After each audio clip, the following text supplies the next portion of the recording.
नमस्कार। आज हम बात कर रहे हैं भारत के एक सबसे भव्य और कहना चाहिए आध्यात्मिक त्योहारों में से एक की पुरी की रथ यात्रा 2025। जी हाँ, बिल्कुल। ये सिर्फ एक जुलूस नहीं है, मतलब ये तो आस्था और संस्कृति का एक जीता जागता उत्सव है। हाँ बिल्कुल। और ये काफी लंबा चलता है ना? हाँ, ये 9 दिनों का महापर्व है। शुरू होता है स्नान पूर्णिमा से, जो इस बार शायद 11-12 जून के आसपास होगी। अच्छा। और खत्म होता है 5 से 8 जुलाई के बीच नीलाद्री विजय के साथ। लेकिन फोकस तो उस मुख्य दिन पर रहता है। हाँ बिल्कुल, सबकी नजरें टिकी होती है मुख्य रथ यात्रा पर। वो है शुक्रवार 27 जून 2025 को, आषाढ़ महीने की शुक्ल पक्ष की द्वितीया तिथि। तो चलिए आज इसी पर थोड़ी गहराई से बात करते हैं। मतलब इसकी जो रस्में हैं उनका क्या मतलब है और ये इतनी खास क्यों है। जो भी जानकारी हमें मिली है उसे समझने की कोशिश करते हैं। जरूर। सबसे पहले तो मन में वो विशाल रथ आते हैं भगवान जगन्नाथ, बलभद्र और सुभद्रा के। हाँ, जो मंदिर से निकलकर कुंडिचा मंदिर तक जाते हैं अपनी मौसी के घर। और शायद सबसे अहम बात यह है कि इस दौरान सब शामिल हो सकते हैं। हाँ, यही तो इसकी सबसे बड़ी शक्ति है, इसकी समावेशिता। ये साल का वो अकेला टाइम होता है जब माना जाता है कि भगवान खुद मंदिर से बाहर हैं, सबके बीच। मतलब कोई रोक टोक नहीं? कोई नहीं, जाति पंथ कोई भेद नहीं, हर कोई दर्शन कर सकता है, रथ खींच सकता है। कहते हैं इससे आध्यात्मिक शुद्धि होती है, मोक्ष मिलता है। अच्छा, तो ये 9 दिन इनका क्या क्रम रहता है? कुछ मुख्य रस्मों के बारे में बताएंगे? हाँ बिल्कुल। तो सबसे पहले स्नान पूर्णिमा, जैसे मैंने कहा 11-12 जून।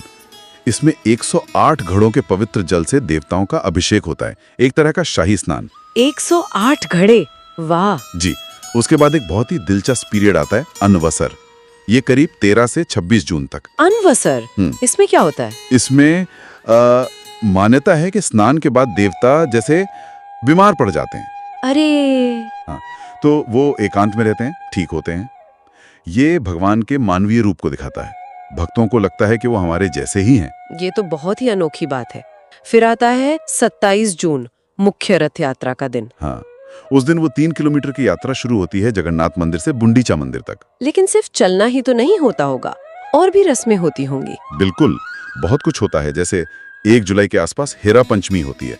इसमें देवी लक्ष्मी रूठ कर, मतलब प्रतीकात्मक रूप से, जगन्नाथ जी को ढूंढते हुए गुंडीचा मंदिर जाती हैं। अच्छा। फिर 4-5 जुलाई को बहुदा यात्रा है, यानी वापसी की यात्रा। और वापसी पर भी कुछ खास होता है? हाँ, वापसी पर देवताओं का सुना बेशा होता है 5-6 जुलाई के आसपास। उन्हें सोने के, मतलब असली सोने के आभूषणों से सजाया जाता है।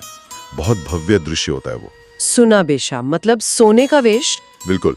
और फिर आखिर में 7-8 जुलाई तक नीलाद्री विजय। इसमें अंतिम भोग वगैरह के बाद देवता वापस अपने मुख्य मंदिर में सिंहासन पर विराजते हैं। और ये रथ, इनके बारे में भी कुछ बताइए। ये तो अपने आप में इंजीनियरिंग का कमाल लगते हैं। हाँ, है ही। जगन्नाथ जी का रथ नंदी घोष करीब 44 फीट ऊंचा, 16 पहिए। बलभद्र जी का तालध्वज 14 पहिए, 43 फीट ऊंचा। और देवी सुभद्रा का दर्पदलन 12 पहिए, 42 फीट ऊंचा। और हर साल नए बनते हैं ये? हाँ, हर साल नई लकड़ी से। ये भी एक परंपरा है। एक और रस्म का जिक्र आता है, छेरा पहेरा। वो क्या है? हाँ, वो बहुत महत्वपूर्ण है। इसमें पुरी के जो गजपति महाराज हैं, जिन्हें राजा माना जाता है, वो यात्रा शुरू होने से पहले रथों के आगे सोने की झाड़ू से सफाई करते हैं। सोने की झाड़ू से क्यों? ये विनम्रता का प्रतीक है कि भगवान के सामने सब बराबर हैं, राजा भी एक सेवक ही है। बहुत गहरा संदेश है इसमें। वाकई बहुत गहरा। अच्छा, यात्रा के बीच में रथ कहीं रुकते भी हैं? हाँ, एक जगह है मौसीमा मंदिर, वहां रथ रुकते हैं और देवताओं को पोड़ा पीठा का भोग लगता है। पोड़ा पीठा? ये क्या चीज है? ये उड़ीसा का एक पारंपरिक केक जैसा होता है, चावल और गुड़ वगैरह से बनता है। बहुत स्वादिष्ट होता है। ये छोटी छोटी रस्में ही इसे इतना खास बनाती हैं। और इनके पीछे कहानियां भी तो जुड़ी हैं, जैसे जगन्नाथ जी के हाथ अधूरे क्यों हैं, या देवता बीमार क्यों पड़ते हैं। हाँ, बहुत सी कथाएं हैं।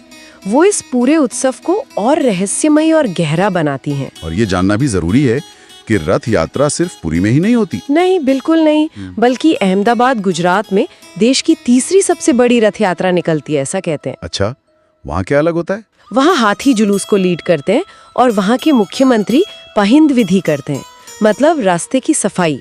वो यात्रा करीब 14 किलोमीटर की होती है। 14 किलोमीटर काफी लंबी है। हाँ, और दिल्ली में त्यागराज नगर मंदिर से, प्रयागराज में इस्कॉन मंदिर से, ऐसे ही देश के कई शहरों में स्थानीय स्तर पर आयोजन होते हैं। पुरी में तो फिर बहुत भीड़ होती होगी, अंदाजा है कुछ?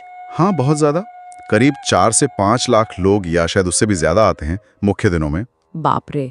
तो अगर किसी को जाना हो तो प्लानिंग बहुत पहले से करनी होगी, महीनों पहले। होटल मिलना, ट्रेन या बस की टिकट मिलना, सब बहुत मुश्किल हो जाता है।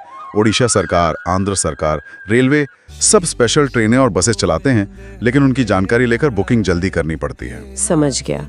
तो संक्षेप में अगर कहें तो रथ यात्रा 2025, जिसका मुख्य पर्व 27 जून को है और समापन 8 जुलाई तक होगा, ये 9 दिन भक्ति, एकता, संस्कृति का एक मतलब अनूठा संगम है। बिल्कुल, ये सिर्फ एक त्योहार नहीं, एक गहरा आध्यात्मिक अनुभव है। शायद इसका सबसे बड़ा संदेश यही है कि ईश्वर सबके लिए हैं, और जब सब मिलकर भक्ति करते हैं तो एक नई ऊर्जा मिलती है। सही का। और अंत में ये सवाल मन में आता है कि साल में एक बार देवताओं का इस तरह भक्तों से मिलने बाहर आना, ये इंसान और भगवान के रिश्ते के बारे में क्या दिखाता है? क्या ये सिर्फ एक यात्रा है या आत्मा के जुड़ाव का कोई गहरा प्रतीक है? सोचने वाली बात है।